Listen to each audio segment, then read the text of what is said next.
Hi అందరికీ. Half day schools start అయిపోయినాయి కదా. పిల్లలు ఇంటికి వచ్చేటప్పటికి 2-3 అవుతుంది.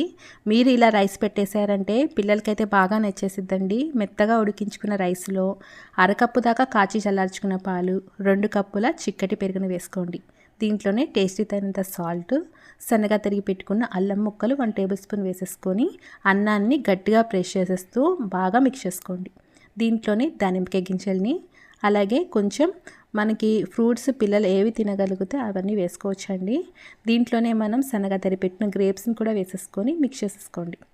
పోపు కోసం స్టవ్ వెలిగించుకొని బాండీ పెట్టేసుకొని 1 టేబుల్ స్పూన్ నెయ్యి, జీలకర్ర, ఆవాలు, అలాగే ఎండుమిరపకాయలు, కరివేపాకును కూడా వేసుకోండి. మీరు ఎండుమిరపకాయకు బదులు చల్ల మిరపకాయలు కూడా వేసేసుకోవచ్చండి. పిల్లలు తినగలిగితే ఇవి చాలా టేస్టీగా ఉంటుంది. తాలింపు అనేది బాగా చల్లారిపోయినాకే పెరుగులోకి మిక్స్ చేసేసుకొని సర్వ్ చేసేసుకోవడమే. భలే టేస్టీగా ఉంటుంది. పిల్లలకైతే బాగా నచ్చేసింది.